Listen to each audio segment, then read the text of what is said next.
Hello friends, welcome to DCP biology. Myself Ashwini Jain Kaur और हम देख रहे हैं 11th एनसीईआरटी का 4th chapter that is kingdom animal और एनिमल किंगडम, जिसमें हम प्रीवियस वीडियो ट्यूटोरियल में इंट्रोडक्टरी पार्ट देख चुके हैं। इस वीडियो ट्यूटोरियल में हम देखने वाले हैं कि व्हाट इज द क्राइटेरिया, कौन से क्राइटेरिया पर एनिमल्स को क्लासीफाई किया गया इनटू फर्दर सब kingdoms, phylums and classes. So let's start. So criteria for classification, total इस्तेमाल किए गए हैं 6 different criteria for the classification.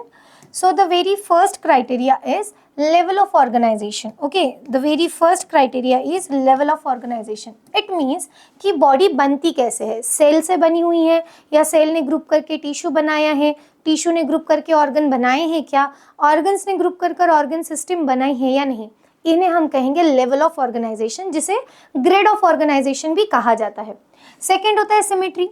Symmetry का मतलब है क्या हम उस ऑर्गेनिज्म को 2 इक्वल हाफ में डिवाइड कर सकते हैं क्या कोई ऐसा इमेजिनरी प्लेन है, कोई एक्सिस है जिसके बेसिस पर हम उनको 2 इक्वल हाफ में डिवाइड कर सकते हैं या नहीं कर सकते, और अगर कर सकते तो कितने ऐसे इमेजिनरी एक्सिस है, वो सिमेट्री में हम देखेंगे.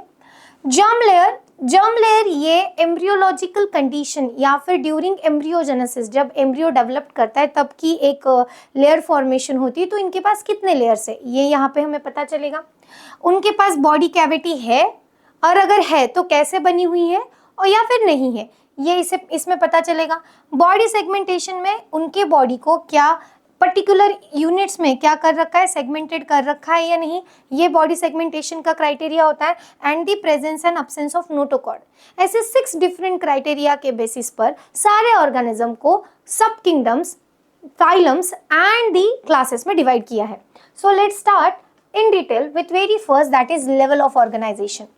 As I told you earlier, level of organization का मतलब होता है कि उस ऑर्गेनिज्म की बॉडी, देखो जनरली प्रोटोजुआ को अगर छोड़ दिया जाए तो सारे एनिमल जो है वो मल्टीपल सेल से बने हुए हैं, मतलब वो कैसे है, मल्टी सेलुलर है. अगर वो मल्टी सेलुलर है इसका मतलब more than 1 cell they are having. अब उनके पास एक से ज़्यादा सेल प्रेजेंट है, राइट, मोर देन 1 सेल उनके पास प्रेजेंट है, तो वो सेल इंडिविजुअल लेवल पर कोई फंक्शन कर रही है क्या? अगर वो इंडिविजुअल लेवल पर फंक्शन करती तो वो अलग लेवल ऑफ ऑर्गेनाइजेशन हो जाएगा. अगर वो टिश्यू बनाकर फंक्शन कर रही है तो अलग लेवल हो जाएगा. तो इसे ही हम क्या कहते हैं, level of organisation. So level of organisation है लगभग 4 तरीके के. Let's go with that. Okay, so पहला होता है cellular level of organisation, second है tissue level organisation, third one is organ level organisation, and fourth one is organ system level organisation.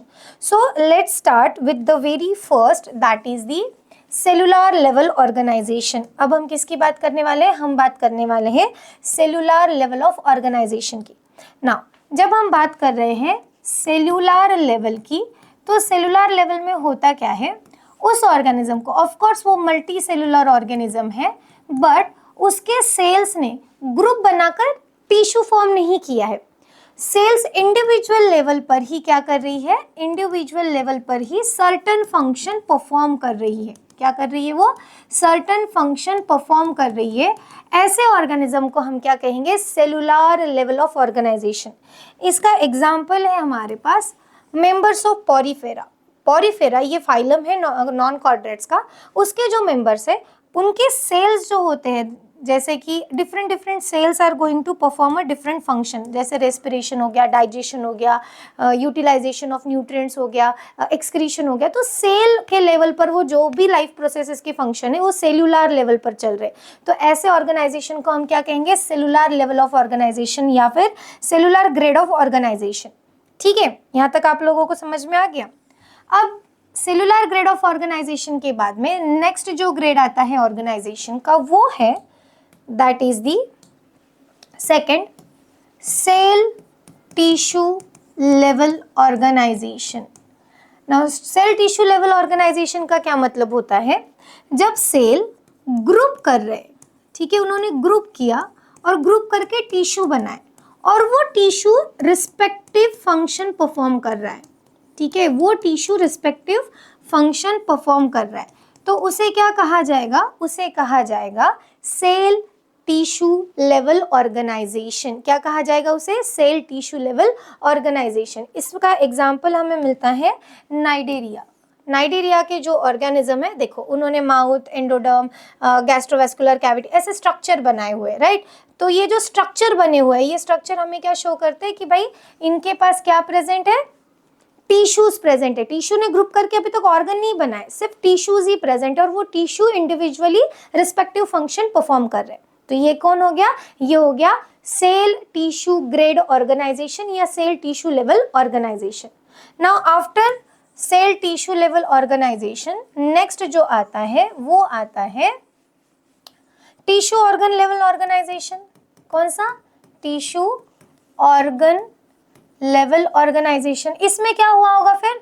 Tissue ने group करके क्या बनाया? ऑर्गन, और वो ऑर्गन अब परफॉर्म कर रहा है whatever the respective function is there, respiration, digestion, whatever the life process is going to be run inside that organism. वो कौन परफॉर्म कर रहा है? किसके बेसिस पे परफॉर्म किया जा रहा है? ऑर्गन के बेसिस पे परफॉर्म किया जा रहा है।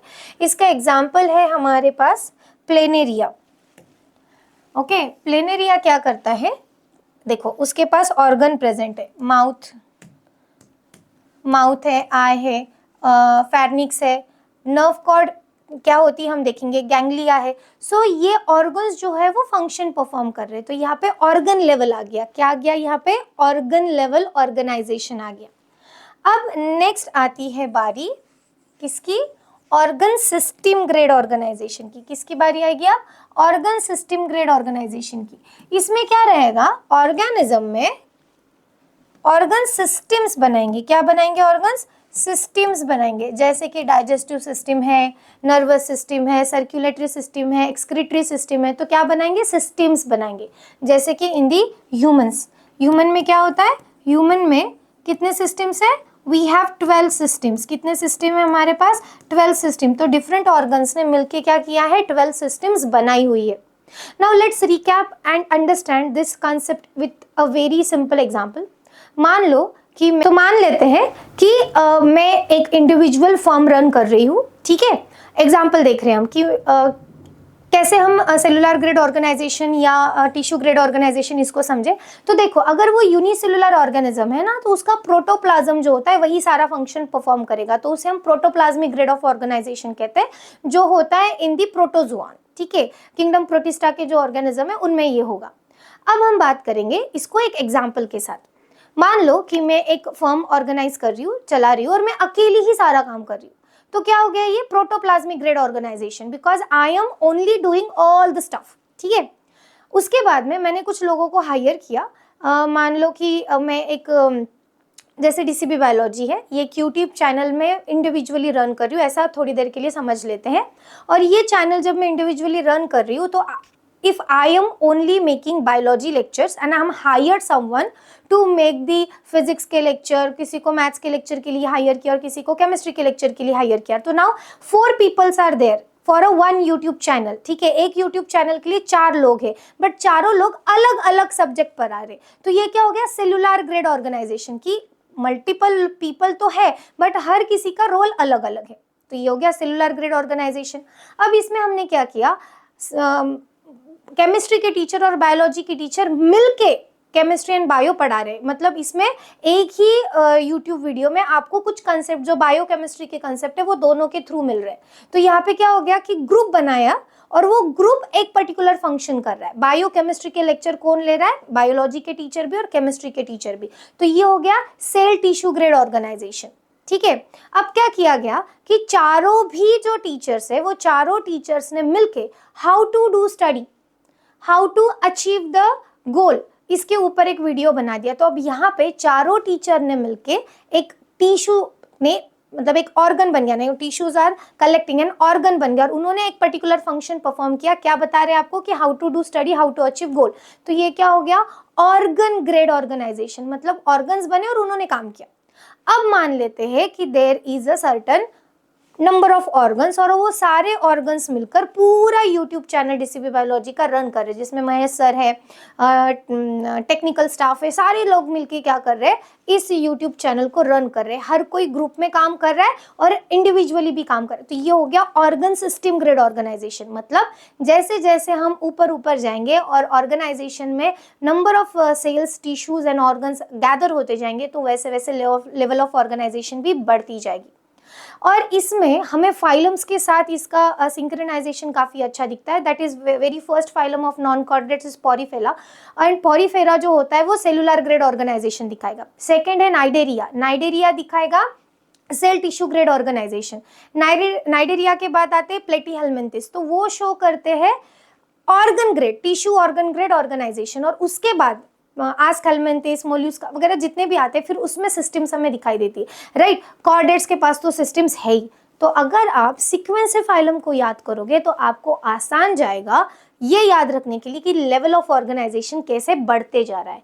तो इसे इवोल्यूशन का भी एक वे माना जाता है कि पहले सिंपल ऑर्गेनाइजेशन था, जैसे जैसे डेवलपमेंट होती गई, इवॉल्व होते गए, वैसे वैसे कॉम्प्लेक्स ऑर्गेनाइजेशन बनता गया। तो very first criteria I hope आप लोगों को समझ में आ गया होगा, that is the level of organization, right. Second criteria जो है वो है अबाउट द सिमेट्री। सिमेट्री का मतलब क्या होता है, जो भी ऑर्गेनिज्म है, क्या उस ऑर्गेनिज्म को हम 2 इक्वल हाफ में डिवाइड कर सकते हैं क्या। जैसे मान लो मेरी जो बॉडी है, इसको अगर इधर से कट किया जाए तो वो 2 इक्वल हाफ में डिवाइड नहीं होगी, बट सामने से अगर कट किया जाए, प्रॉपर मिडल में अगर कट किया जाए, तो 2 इक्वल हाफ्स उसके बन सकते हैं, एक्सटर्नली तो भी, मॉर्फोलॉजिकली तो भी, राइट। तो इसे कहा जाता है सिमेट्री।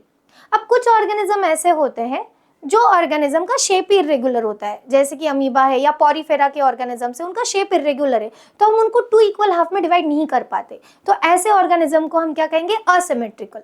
मतलब उनके बॉडी को हम 2 इक्वल हाफ में डिवाइड नहीं कर सकते। ऐसा कोई भी इमेजिनरी प्लान नहीं है या प्लेन नहीं है जिसके थ्रू वो 2 इक्वल हाफ में डिवाइड हो सके, ठीक है। तो उसे हम क्या कह रहे हैं, असिमेट्री। सेकेंड है रेडियल सिमेट्री। रेडियल सिमेट्री का मतलब क्या होता है, जब किसी एक ऑर्गेनिज्म के पास एक से ज्यादा इमेजिनरी एक्सिस है जिससे हम उसको 2 इक्वल हाफ में क्या कर सकते हैं, डिवाइड कर सकते हैं, तो उन्हें हम क्या कहेंगे, रेडियल सिमेट्री। जैसे कि स्टारफिश में है, या फिर हम कहेंगे कि हाइड्रा में है, जेलीफिश में है, तो इसे हम क्या कहेंगे, रेडियल सिमेट्री। बायलैटरल सिमेट्री किसे कहते हैं, बायलैटरल सिमेट्री में एक ही इमेजिनरी एक्सिस होता है जिसे हम 2 इक्वल हाफ में डिवाइड कर सकते हैं उस ऑर्गेनिज्म को, ठीक है। तो उसे क्या कहेंगे, बायलैटरल सिमेट्री। यहाँ पे एग्जांपल के तौर पे मैंने एक इमेज ली है, देखो ये असिमेट्रिकल है, ये रेडियल सिमेट्री है, एंड ये बायलैटरल सिमेट्री है। समझ में आ गया। अब ये काफी सिंपल है। ऑर्गेनाइजेशन में और एक बात हमें ध्यान रखनी है कि जो ऑर्गन सिस्टम लेवल ऑर्गेनाइजेशन होता है, ये जरूरी नहीं कि सब में सेम हो। जैसे कि अगर हम बात करें डाइजेस्टिव सिस्टम की, तो कुछ ऑर्गेनिज्म के पास ओपन डाइजेस्टिव सिस्टम होती है, ओके, सॉरी नॉट ओपन, कुछ ऑर्गेनिज्म के पास इनकम्प्लीट डाइजेस्टिव सिस्टम होती है, कुछ ऑर्गेनिज्म के पास कंप्लीट डाइजेस्टिव सिस्टम होती है। कंप्लीट डाइजेस्टिव सिस्टम और इनकम्प्लीट डाइजेस्टिव सिस्टम में क्या फर्क है, लेट्स अंडरस्टैंड दैट।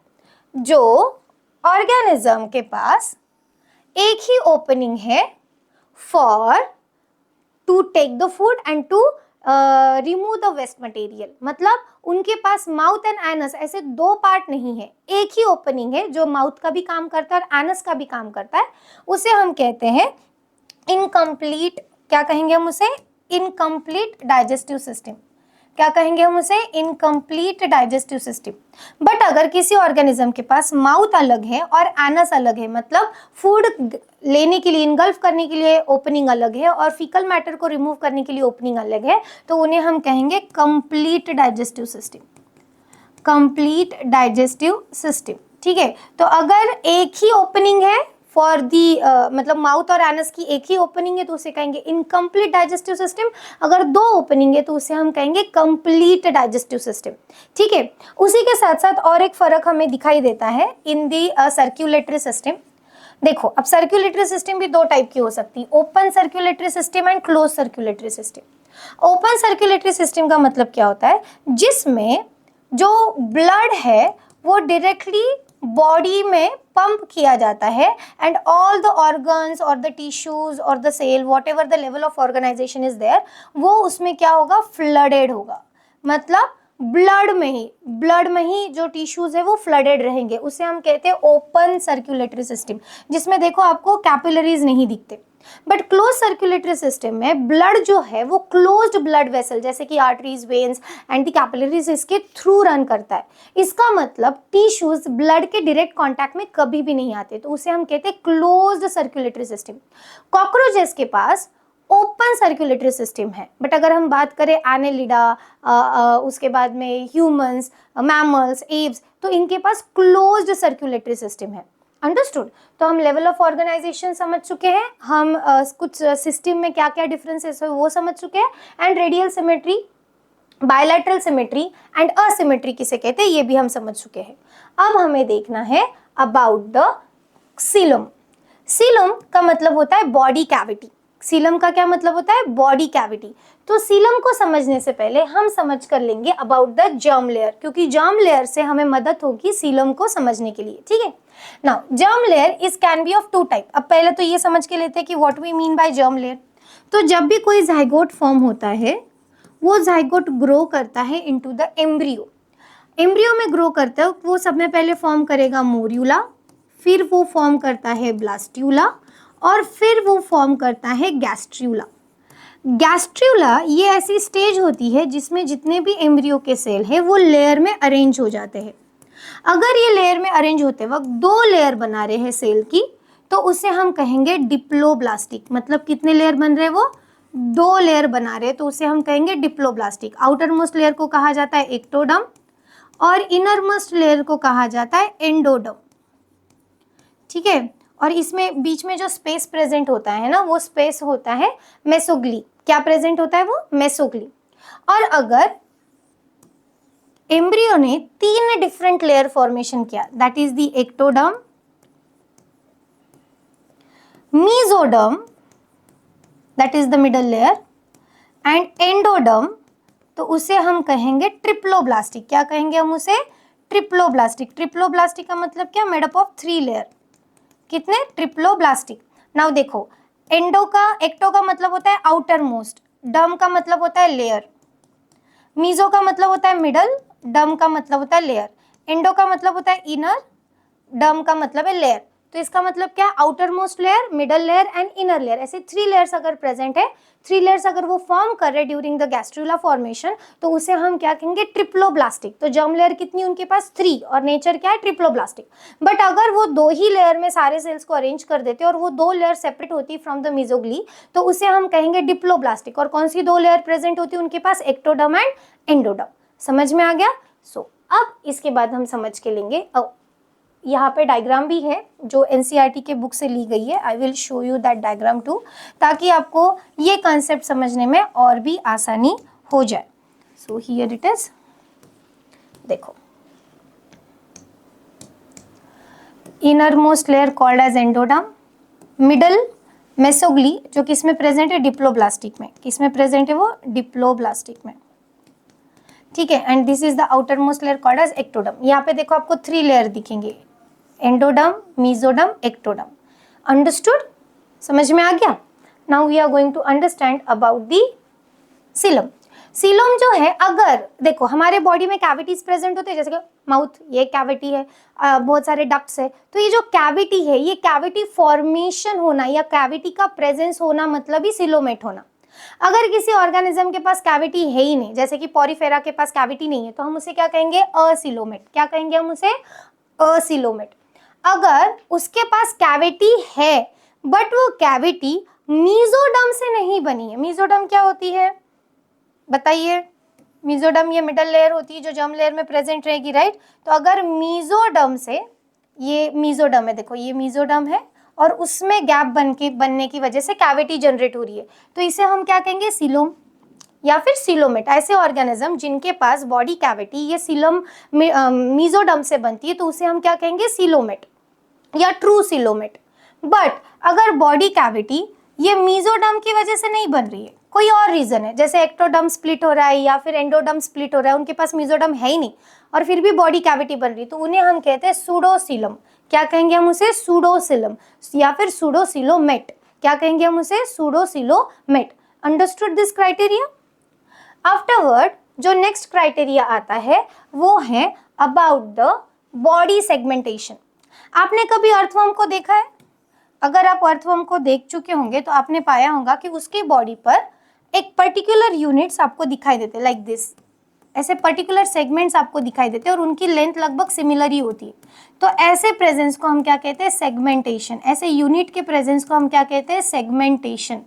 ओके, तो अब दो तरीके के ऑर्गेनिज्म हो सकते हैं, एक जिनके ऊपर बॉडी के ऊपर सेगमेंटेशन है, दूसरे जिनके बॉडी के ऊपर सेगमेंटेशन नहीं है। जैसे कि हमारी बॉडी पे कहीं पे भी ऐसे यूनिट्स हमें दिखते हैं क्या? नहीं। तो हम कौन हो गए? हम हो गए नॉन सेगमेंटेड।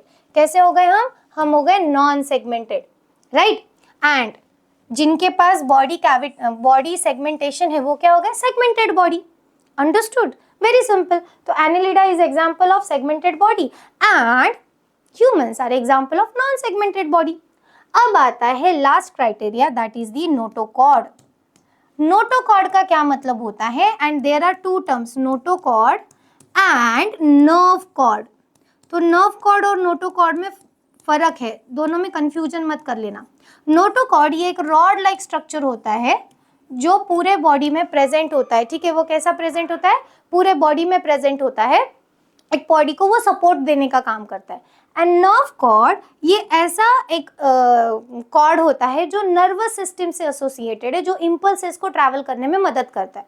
दोनों में काफी डिफरेंस है। नाउ अब डिपेंडिंग अपॉन द ऑर्गेनिज्म कि क्या उसके पास नोटोकॉर्ड प्रेजेंट है या नहीं, ठीक है। Presence of notochord and absence of notochord, इस बेसिस पर एनिमल्स को दो सब किंगडम में डिवाइड कर दिया गया है, that is non chordates and chordates. Non chordate मतलब जिनके पास नोटोकॉर्ड प्रेजेंट नहीं है, उनके बॉडी के पास कोई भी रॉड लाइक स्ट्रक्चर नहीं है जो उनके बॉडी को सपोर्ट कर रहा है। एंड जिनके पास नोटोकॉर्ड प्रेजेंट है वो डॉर्सल रीजन पर प्रेजेंट होता है एंड वो बॉडी को सपोर्ट करता है, जैसे कि कॉर्डेट्स, ठीक है। एक बार हम इमेज में देखते हैं कि नोटोकॉर्ड कहेंगे किसे। देखो, नोटोकॉर्ड एंड नर्व कॉर्ड में डिफरेंस है। This is the notochord, this one is the notochord, देखो पूरे बॉडी को वो सपोर्ट कर रही है। And this one is the nerve cord, ये नर्व कॉर्ड क्या कर रही है? इम्पल्सेस कैरी करने के लिए मदद कर रही है।